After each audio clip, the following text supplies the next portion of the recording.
How many times have you felt like you talked too much, and still no one really saw you? How many arguments, explanations, and long messages only proved one thing?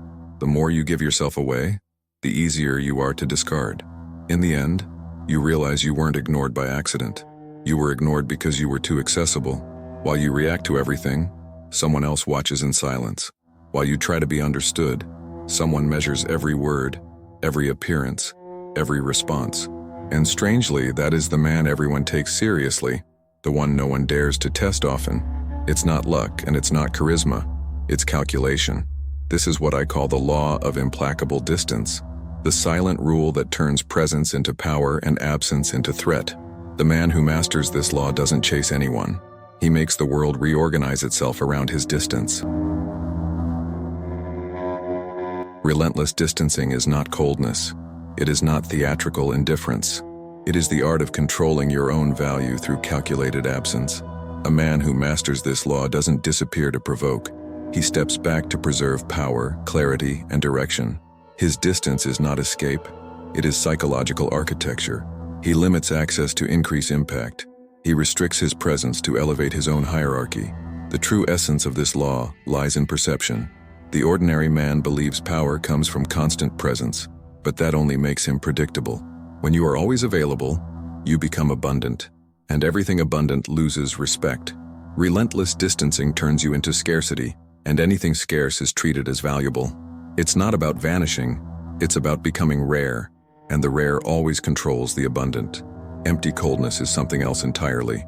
It is the posture of a man who tries to appear unshaken, but reacts out of fear. He stays silent because he doesn't know what to say. He withdraws because he fears confrontation. That attitude intimidates no one. Relentless distancing requires inner grounding, self-command. You don't pull away to hurt, you pull away because you don't negotiate your energy. The strategy is calculated, not emotional. Your absence must carry weight, not resentment. This is why the law dominates every human interaction. It operates in the unconscious. People can sense when someone is not trying to be accepted. They sense when your presence is measured and your time is costly. They sense when they cannot predict your reactions. This unpredictability creates magnetism, and this is where the Machiavellian psychology enters. To control perception is to control behavior. Whoever sets the rhythm sets the power. The logic is simple and brutal. Whoever needs less controls more. Whoever gives too much loses relevance. The human mind respects what it can lose, not what it can have at any time. Machiavelli already said that man fears losing more than he desires gaining. Relentless distancing uses this natural inclination in your favor. When you become rare, you trigger in others the silent fear of losing you, and that fear shapes behaviors you could never impose with words. At its core, this law exists because the modern world drowned in excess. Excess of exposure, opinion, urgency, availability. Everyone talks too much. Everyone tries to be seen, loved, validated. In this chaos, the man who knows how to withdraw, the man who controls access to himself, becomes superior automatically. He doesn't compete in the noise. He dominates through scarcity. Relentless distancing is not just a social strategy. It is a way of existing. It is the discipline of not reacting to other people's tempo. It is the ability to maintain your center while the world tries to pull your attention, energy, and focus. When you adopt this posture, you stop being a piece on the board. You become the board. This is the secret. The man who controls his own presence controls the entire game. Neediness doesn't begin when a man asks for attention. It begins when he starts trying to explain himself. Every time a man overjustifies, overdetails, or tries too hard to convince, he exposes an internal imbalance that the world senses immediately. And when the world senses weakness, respect disappears. The psychology of neediness is silent but destructive. It turns any noble intention into emotional submission. A needy man reacts too fast. He answers immediately so he won't lose space, speaks without thinking so he won't seem distant, and exposes feelings no one asked to hear. That speed isn't courage. It's fear disguised. He believes he must prove he's present, available, interested. But this hyper-availability exposes his position in the game. He puts himself below others, begging for relevance with gestures disguised as goodwill. The problem isn't emotion. The problem is predictability. Neediness makes a man obvious. It makes his movements transparent, anticipatable, and easy to manipulate. When someone knows exactly how you react, when they know you can't tolerate silence, that you need quick responses, that you fear losing attention, they don't need power. They simply use your power against you. They aren't the one dominating. You're the one surrendering. The constant search for approval creates a fatal perception, the perception that you need more than you offer. And in the human mind, the equation is simple. What needs too much is disposable. What gives too much is exploited. What is always available is ignored. Neediness creates an inverted gravitational field. Instead of attracting, it repels. Instead of generating value, it dilutes your presence to the point of invisibility. The world sees the needy man through a specific lens, the lens of advantage. Emotionally sharp people notice they can push him, test him, provoke small insecurities to maintain control. He explains himself when pressured, yields when confronted, apologizes unnecessarily to avoid conflict. His energy always operates on someone else's ground, never his own, and that turns him into a resource, not a force. The brutal truth is that neediness is a form of loss of control, and loss of control is the first weakness any manipulator looks for. A man who seeks approval becomes predictable, and predictability is submission. When you react to every stimulus, when you give attention to anyone who provokes you, when you try to maintain connections that don't respect you, you're not being emotionally honest. You're being emotionally dominated. Neediness functions like a vicious cycle. The more you try to be seen, the less impact you have. The more you try to please, the less respect you receive. The more you give yourself away, the more authority you lose. The world quickly learns that you don't know how to withdraw, and a man who cannot withdraw can never lead. In the end, the psychology of neediness reveals something simple. It's not others who ignore you.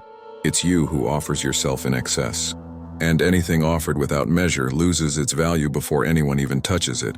Relentless distancing works because it strikes the most vulnerable point of the human mind, the need for predictability. People want to know where you stand, what you feel, how you react, and what your position is. When you interrupt that flow and remove access, you create a void the other person's psyche tries to fill. That void isn't absence. It's psychological territory, and whoever controls the void controls the narrative. A lack of reaction is interpreted as strength, not because you appear superior, but because you show you're not emotionally dependent on the external rhythm. When someone expects an immediate response and receives silence instead, an internal short circuit happens. The mind tries to decode what you're thinking, why you didn't react, why you didn't rush. This process generates obsession. The person starts arguing with their own insecurities, not with you. Strategic silence creates a mirror.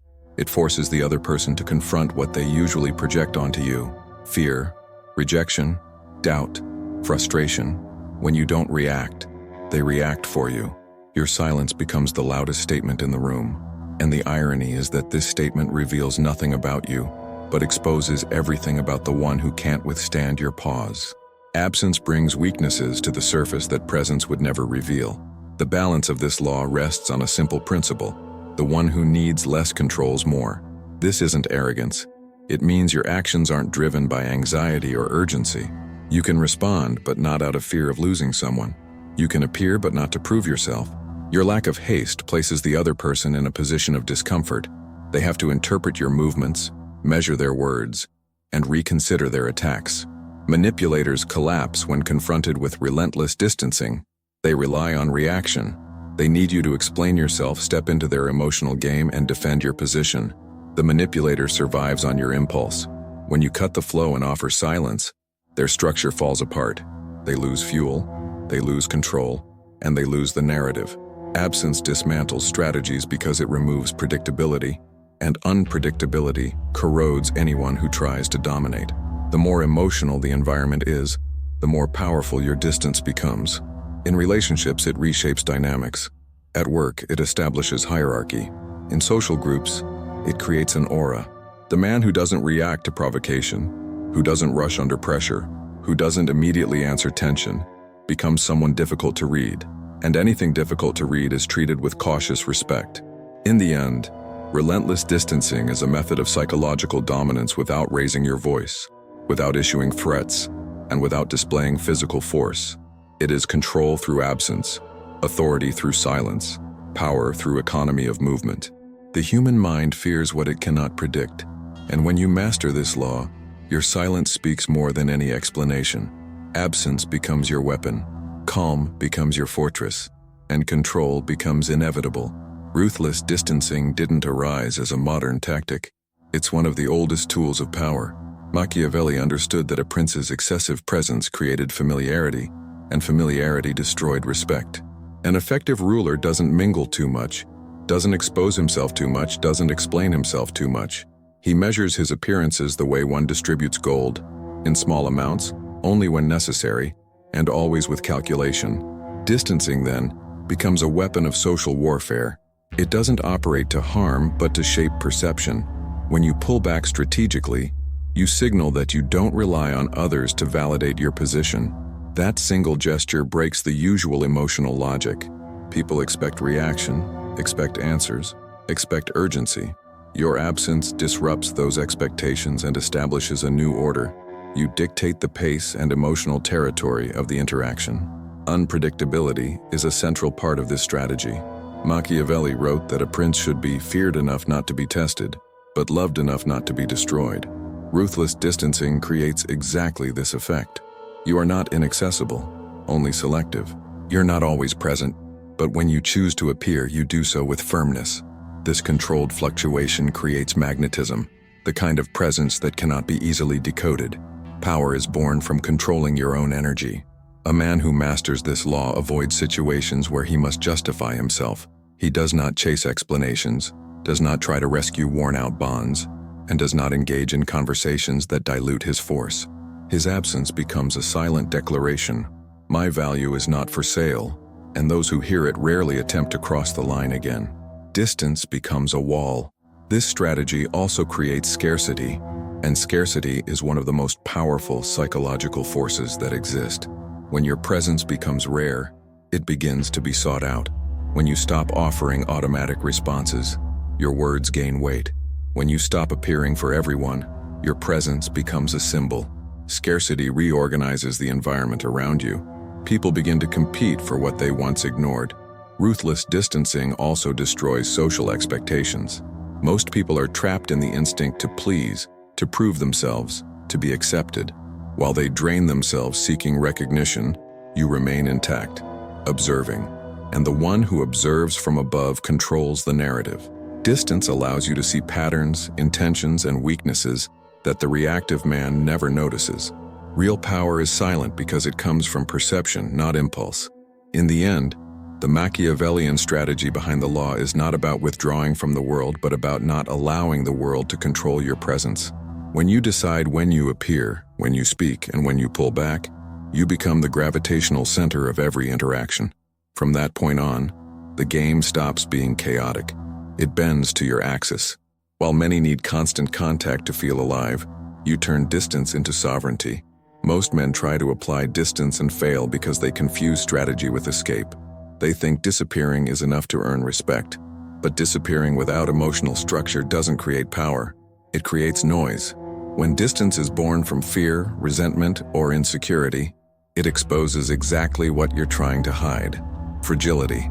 And perceived fragility destroys any attempt at silent authority. Another common mistake is using distance as a game. A man disappears for 2 days, comes back with sharp lines, tries to manipulate perception. But anyone who uses distance to provoke shows he still depends on the other person's reaction. There is no dominance when your strategy revolves around causing an effect. The real law doesn't chase impact, it pursues internal control. The outcome is a consequence, not the goal.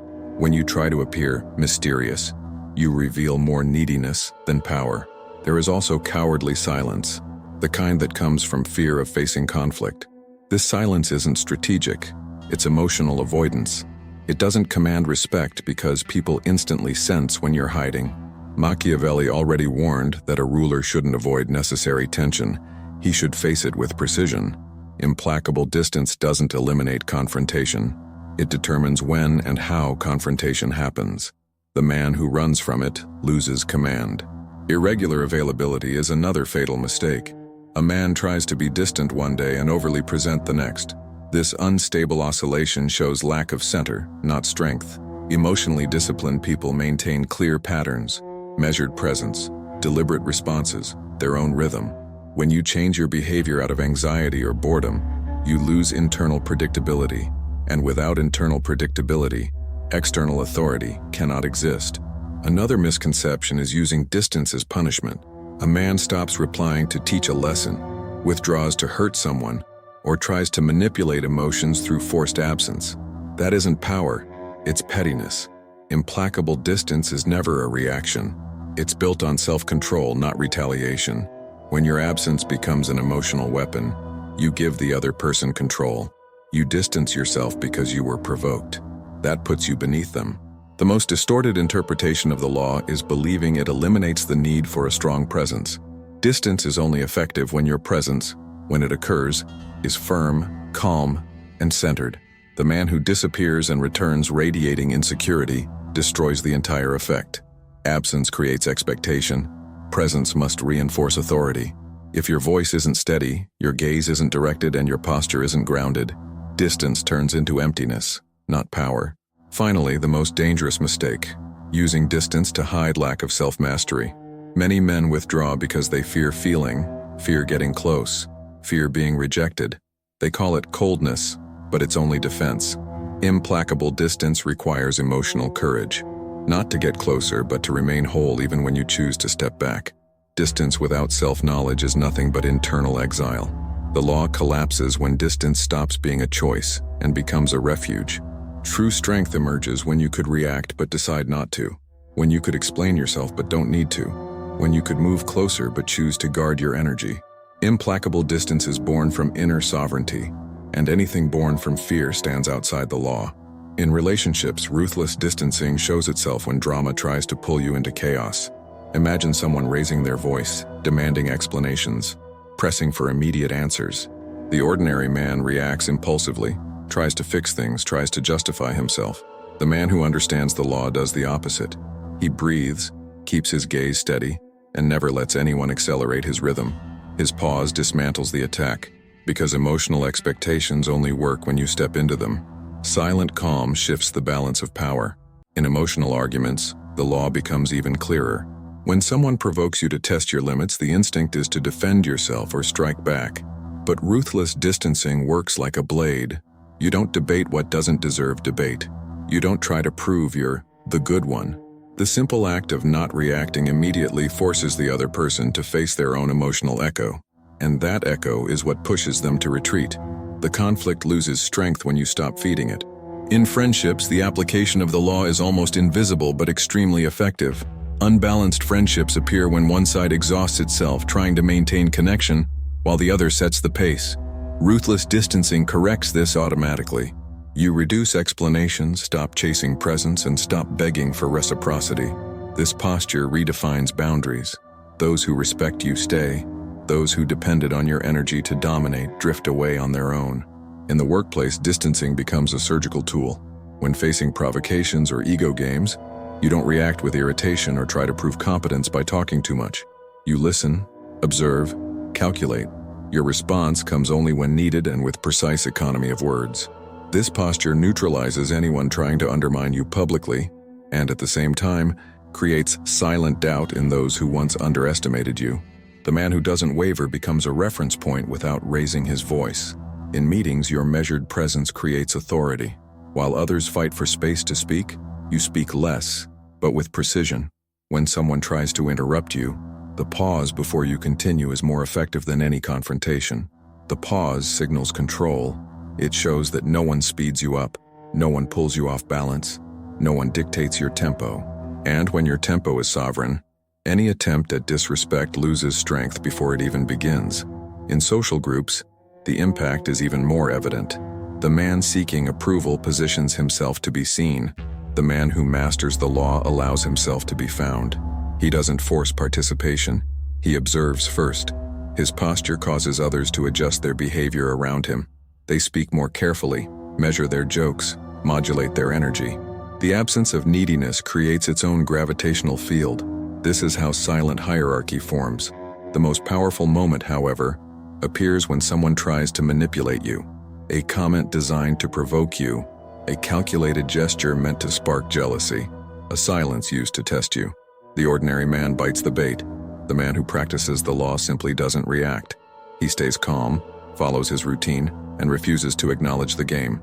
That lack of recognition is devastating. Without reaction, manipulation withers. And whoever tried to control you eventually realizes they've lost the only thing they needed: your attention. Ruthless distancing doesn't shine. It doesn't show off. It works like a strategic shadow that follows every step. And the more you use it, the more the world adapts to your presence. Not because you demand to be heard, but because your absence begins to be felt. And feeling your absence is the first sign that you command the space. Real transformation begins when a man realizes that relentless distancing isn't a technique, it's an identity. The old self reacted to everything: emotions, messages, pressure, expectations. He was shaped by the environment rather than by his own will. Every movement came from the fear of losing something. The new self operates on a different axis. He acts from a stable, silent, impenetrable inner center. Distance isn't an attitude. It's the natural reflex of someone who refuses to sell himself for attention.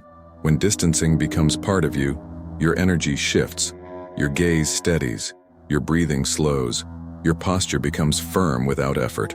There is no need to appear strong. The strength emerges in your refusal to react to the improvisations of others. People who once tested you start to measure their approach, not because you became aggressive, but because you are no longer emotionally accessible. Your calm turns into an invisible wall. The old self was needy, overly explanatory, hungry for validation. He wanted to be understood, wanted to prove his worth, wanted to keep everyone close. That need made him a slave to every opinion. The new self breaks that cycle. He doesn't seek to be understood, only acknowledged. He doesn't force connection, he simply maintains presence.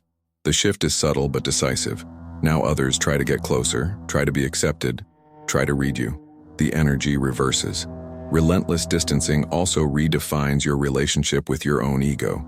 Before, your self-esteem depended on external feedback, compliments, messages, invitations, attention. Now your foundation is internal. There is no need to prove anything because your worth is not up for negotiation. This creates a sense of sovereignty that doesn't need to be displayed. You become the kind of man others watch quietly, trying to figure out what changed. The answer is simple. You stopped giving yourself away. This identity reshapes your social presence. Instead of filling every space, you occupy only what is necessary. Instead of speaking impulsively, you speak when it matters. Instead of trying to please, you maintain enough distance for others to work to understand you. That creates a natural magnetism, not theatrical, not constructed, but inevitable. The man who does not offer himself becomes the man everyone wants to decipher.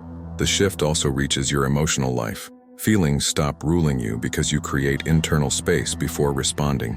Instead of chasing after those who threaten to leave, you observe. Instead of asking for clarity, you offer silence. Instead of reacting to every gesture, you conserve energy and decide when to invest. This makes you impenetrable, not armored by fear, but by awareness. You finally hold control in your own hands. In the end, the transformation of identity is brutal and liberating. You stop being the man who runs after emotional scraps and become the man who dictates the value of his own presence. None of this comes from arrogance, and it comes from discipline. The old self sought approval. The new self seeks direction. The old self was shaped by the world. The new self shapes the world around him. Relentless distancing doesn't just change how you act, it changes who you are. And from that point on, there is no return. You become sovereign. You become inevitable. Relentless distancing becomes real only when it stops being an idea and turns into daily practice. Nothing changes until you alter the rhythm with which you react to the world. The first step is simple but demands discipline. Pause before responding. 3 seconds of silence replace impulses. Erase anxiety and install authority. This pause resets your internal axis. It shows that you are not commanded by external stimuli. Every answer is born from choice, not reflex. From that initial pause comes the second movement, eliminating unnecessary explanations. A man who justifies himself lowers his own position. When someone questions, pressures, or tries to push you emotionally, reduce your speech to the essential. One clear sentence is worth more than 10 justifications. Excessive explanation opens doors to manipulation. Precise speech closes them. You don't need to be rude, you need to be exact. Precision is the language of those who possess control. The third point of the ritual is the foundation of the law, training strategic silence. This is not about ignoring people, but about removing reaction where there is no benefit. When someone tries to provoke you, test your own strength by remaining silent. When they demand a quick response, slow down. When they attempt to steal your emotional balance, hold your gaze steady and keep your mouth closed. The right silence creates discomfort in the other person and balance within you. It exposes those who cannot control themselves. The fourth step is concrete. Reduce excessive availability. This is what separates the man who rehearses from the man who dominates. Do not respond immediately every time. Do not be present at every invitation. Do not offer energy to those who do not respect you. Reduce presence to increase impact. Your life should follow your rhythm. Work, training, rest, focus. When your routine gains structure, your absence gains weight. Distance stops being a tactic and becomes a way of life. The fifth step is the final test of the law. Apply distancing today in a real situation. Do not wait for confidence, motivation, or the perfect moment. Choose a simple scenario, a conversation you would normally extend too long, a provocation that once threw you off balance, a demand you would answer with anxiety. Apply the pause. Cut the explanation. Choose silence. Protect your availability. Practice creates mastery, and mastery creates sovereign presence. This ritual doesn't change only behavior. It reorganizes your internal energy. The pause strengthens your mind. The absence of explanation strengthens your posture. Silence strengthens your presence. Reducing availability strengthens your social hierarchy, and daily application strengthens your sense of direction. Over time, you realize it's no longer about trying to appear distant. You simply are. In the end, the ritual works because it breaks the cycle of automatic reaction that has destroyed so many men. It puts you back at the center. You stop being dragged by the emotional chaos of others and start choosing when and how you give your energy. Relentless distancing becomes a muscle, trained, conscious, sharpened. And like any muscle, the more you practice, the more inevitable you become. The law of relentless distance is not a social trick. It is the silent foundation of real power. The one who controls his own presence controls how others perceive him, and the one who controls perception controls behavior. Once you master this law, the world begins to react to your absence with the same intensity it once used to ignore your presence. That is the turning point. The moment you realize you no longer need to make any effort to be taken seriously. You only need to exist within your own axis. The truth is simple and brutal. The man who doesn't chase becomes the man everyone watches, not out of arrogance, but because his energy has become too valuable to waste. Your distance creates value, your silence creates uncertainty, and your calm establishes hierarchy. From that moment on, every person who crosses your path measures their words before speaking to you, not because you demanded respect, but because your presence forces it. Now comes the real question. Are you willing to abandon the old version of yourself, the one who reacted too quickly, talked too much, explained more than necessary, the one who sought approval as if it were air? Leaving that version behind requires courage. It requires emotional discipline. It demands the understanding that power is not born from shouting, but from containment, not from insistence, but from withdrawal. Choosing silent strength is always a cut, and cuts have a cost. Yet this cost is what separates the men who matter from the men who beg to be noticed. Look at your life today.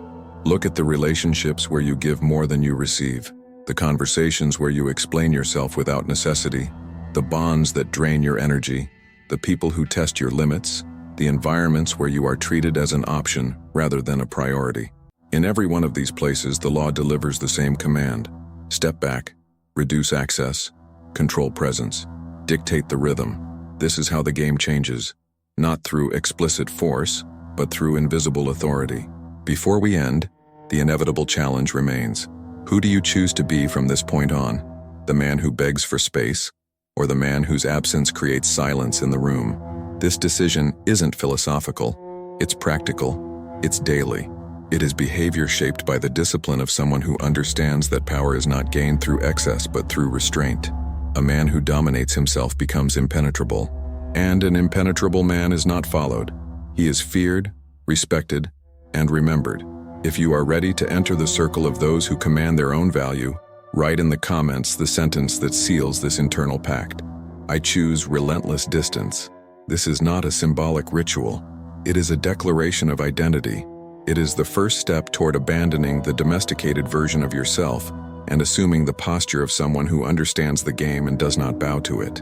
And if you want to continue this silent ascent, go to the next video in the series, where we move from distance to direct dominance, revealing the mechanics that turn presence into absolute power. The journey doesn't end here. From now on, you are no longer trying to be understood. You are becoming unavoidable.